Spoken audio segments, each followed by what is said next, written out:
సమరం ఎక్స్పర్ట్ల ప్రేక్షకులకి స్వాగతం. మనం ఈ ఛానల్లో ఇటీవల ప్రత్యేకంగా పొల్యూషన్ గురించి తెలుసుకుంటాం. రకరకాల పొల్యూషన్స్ అవి ఎలా మనుషుల ఆరోగ్యం మీద ప్రభావం చూస్తున్నాయి, దానికి ఎటువంటి చట్టాలు ఉన్నాయి, చట్టాలు కూడా ప్రజల్లో ఎటువంటి చైతన్యం కావాలి, ముఖ్యంగా ప్రజలు దీంట్లో ఎంత చైతన్యత కావాలనే విషయం మీద.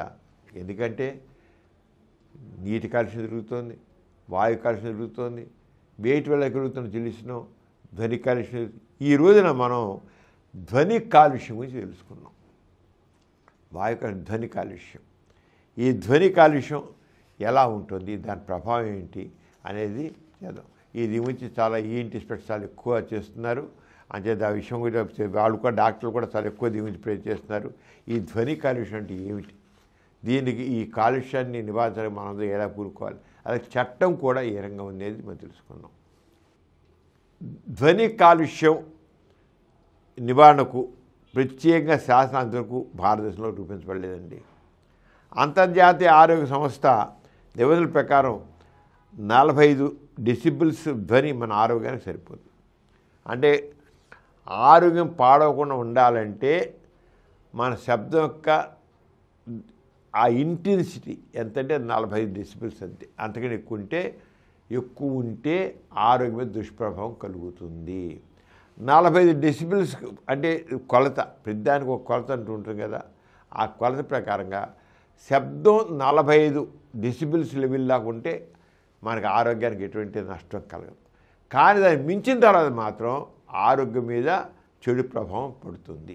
45 డెసిబిల్ ఇది ప్రపంచ ఆరోగ్య సంస్థ అద్దెపెట్టింది.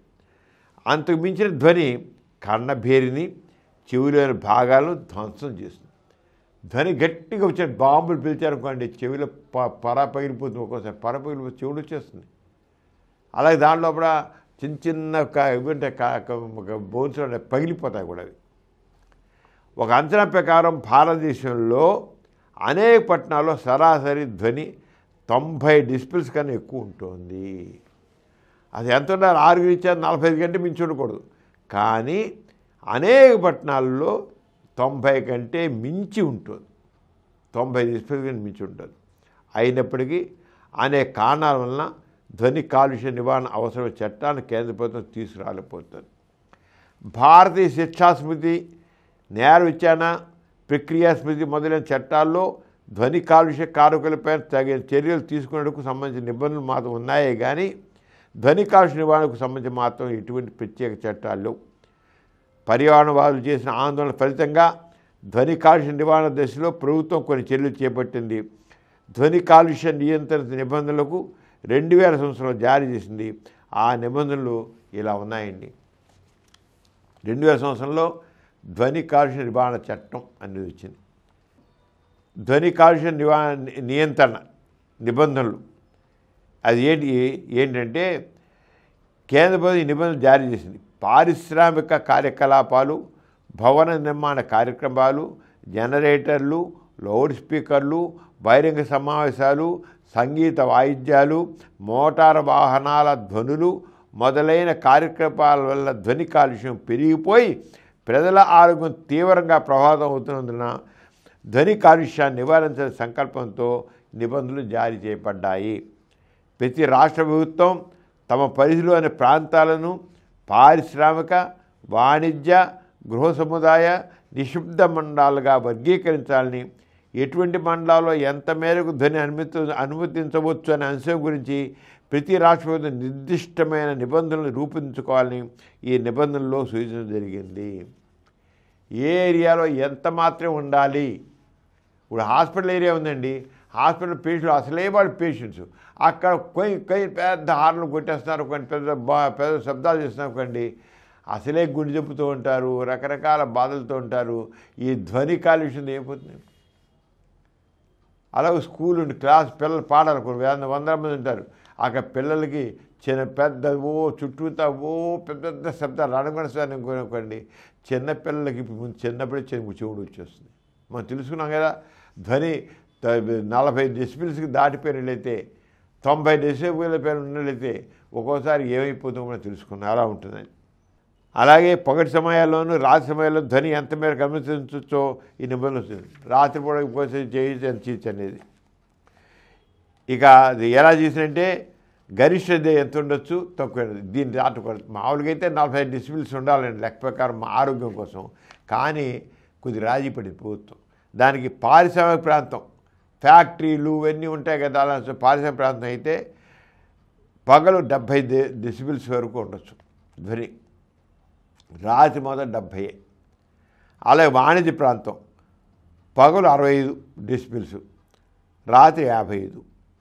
గృహ సముదాయ ప్రాంతం మన రెసిడెన్షియల్ ఏరియా పగలు 55, రాత్రి 45. ఇంకంతే కామ్గా ఉండాలి. 45 అంటే అది కొనుగోలు కదా. గృహ సముదాయ ప్రాంతం పగలు 50, రాత్రి 45. నిశ్శబ్ద ప్రాంతం 50 పగలు, రాత్రి 40. అంతే 40. కొన్ని హాస్పిటల్స్ ఏరియాలు, స్కూళ్ళు కొన్ని ఉన్నాయి, అలా నిశ్శబ్ద ప్రాంతాలు. ఆ నిశ్శబ్ద హార్న్ ముగించకూడదు, ఏం చేయకూడదు. అక్కడ డిస్ప్లే శబ్దం 50 పగలు 50, రాత్రి 40 నిమిషాలు వీల్లేదు. కానీ లౌడ్ స్పీకర్లు పెట్టేసేసి ఎంత చేస్తున్నారండి, ఎంత పెద్ద ఇంక ఫుల్గా పెట్టేశారు. అది కిలోమీటర్లు ఉండాలి.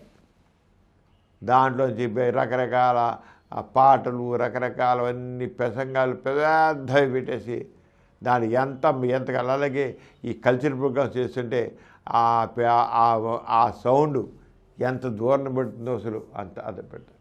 మరి అదంతా ధ్వని కాలుష్యమే కదా.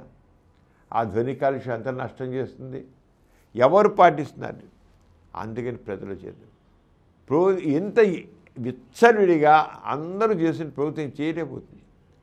అందరూ దాన్ని అతిక్రమించే వాళ్ళనే రూల్స్ని.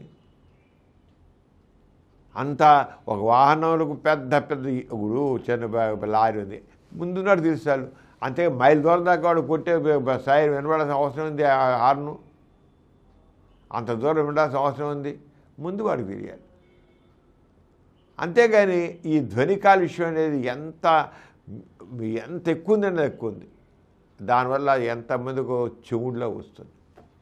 ఈ చెవుడ పట్టణాల్లో ఎంతమంది వినికిడి లోపం ఉంది. ఆ వినికిడి లోపం అంతా ఈ ధ్వని కాలుష్యం వల్లే. మనం ఇప్పుడు చెప్పుకున్న ప్రకారం ఉదయం 6 గంటల నుండి రాత్రి 10 గంటల వరకు పగటి సమయం గాను. ఏది పగటి సమయం అంటే ఏదండి వెళ్ళనొచ్చు. అంతే ఉదయం 6 గంటల నుంచి రాత్రి 10 గంటల పగటి సమయం, రాత్రి 10 గంటల నుంచి ఉదయం 6 గంటల వరకు రాత్రి సమయం కానీ ప్రయత్నపడుతుంది. విద్యా సంస్థలు, వైద్యశాలలు, న్యాయస్థానాల పరిధి నుండి 100 మీటర్ల ప్రాంతం నిశ్శబ్ద ప్రాంతంగా పరిగణించబడుతుంది. స్థానిక సంస్థలు, ఇతర అభివృద్ధి అథారిటీలు పట్టణాలను, నగరాలను అభివృద్ధి చేసే క్రమంలో పైన వదిలించే పరిమితుల దృష్టిలో ఉంచుకోవాల్సి ఉంటుంది. సంబంధించిన అథారిటీ పోలీసుల నుండి తగిన అనుమతి లేనిదే బహిరంగ ప్రదేశాల్లో లౌడ్ స్పీకర్లు ఉపయోగించరాదు. బహిరంగ ప్రదేశాల్లో లౌడ్ స్పీకర్స్ ఉపయోగించి ఎవడ ఊరికే చేస్తుంటే అది పోలీసుల అనుమతి లేని చేయడానికి వీల్లేదు. పండుగలు, ఇతర ప్రత్యేక సందర్భాలు మాత్రం రాత్రి 10 గంటల నుండి అర్ధరాత్రి 12 వరకు లౌడ్ స్పీకర్లకు అనుమతిస్తూ రాష్ట్ర ప్రభుత్వం ఉత్తర్వులు జారీ చేయవచ్చు. అయినప్పటికీ మొత్తం మీద ఒక సంవత్సరంలో 15 రోజులకు మించి 15 రోజులకే మొత్తం సంవత్సరం మొత్తం మీద 15 రోజులు మించి అనుమతులు ఇవ్వరాదు. నిశ్శబ్దమన్న ప్రదేశాల్లో లౌడ్ స్పీకర్లు ఉపయోగించినా, హార్న్లు మోగించినా, సంగీత కచేరీలు నిర్వహించినా జరిమానా విధించబడుతుంది. ఈ నిబంధనలు శాసనాల్లో ఇన్ని ఏం పేర్కొనబడినప్పటికీ ఆచరణలో మాత్రం ధ్వని కాలుష్యం నివారించడం సాధ్యం కావడం లేదు. సుప్రీంకోర్టు, వివిధ హైకోర్టులు కూడా పలు సందర్భాల్లో అనేక అమూల్యమైన తీర్పులు వెలువరించాయి. ఒక వ్యక్తి లేక సంస్థ తన ఆనందం కోసం ఇతరుల ప్రాథమిక హక్కులను భంగం కలగజేయలేదని సుప్రీంకోర్టు పలు సందర్భాల్లో అభిప్రాయం అయినప్పటికీ పండుగలు, వివాహాలు మొదలైన శుభకార్యాల సందర్భంగా విపరీతమైన ధ్వనితో కూడిన టపాకాయలు పేల్చడం, వాయిద్యాలు మోగించడం సర్వసాధారణ అయిపోయింది. ప్రజల్లో సామాజిక లేనిదే ధ్వని కాలుష్యాన్ని నివారించడం సాధ్యం కాదు. అంచేత ధ్వని కాలుష్యం గురించి మనం చాలా చక్కగా సైంటిఫిక్గా తెలుసుకున్నాము. అంచేత ముందు ప్రజల్లో చైతన్యం కాలండి. ఇవాళ మనం ఎక్స్పర్ట్లాలో ఎందుకు తెలుసుకుంటున్నామంటే వాతావరణ కాలుష్యం అన్న తర్వాత ఎన్ని రకాల కాలుష్యాలు ఉన్నాయి, ఈ ధ్వని కాలుష్యంలో జర్నీ ఎంత ఉంది అనేది కూడా తెలుసుకున్నాం. ఇది వచ్చే ఎపిసోడ్లో మరి కొన్ని విషయాలు ఇతర శాసనాలు ఏమున్నాయి, భారతీయ శిక్షాత్మక గురించి వచ్చే దాంట్లో ఎపిసోడ్లో తెలుసుకుంతా. సెలవు మరి, నమస్తే. ఈ కార్యక్రమం మీకు ఎంతో నచ్చింది కదా. ఇటువంటి మరిన్ని వీడియోల కోసం అనతి కాలంలోనే 20 కోట్లకు పైగా వ్యూస్ సాధించిన సమరం ఛానల్ సమర్పించు సమరం ఎక్స్పర్ట్ల ఛానల్కు సబ్స్క్రైబ్ చేయండి, లైక్ చేయండి, మీ ఫ్రెండ్స్కి షేర్ చేయండి. అలాగే ప్రక్కనున్న గంట సింబల్ని ప్రెస్ చేయడం మర్చిపోకండి.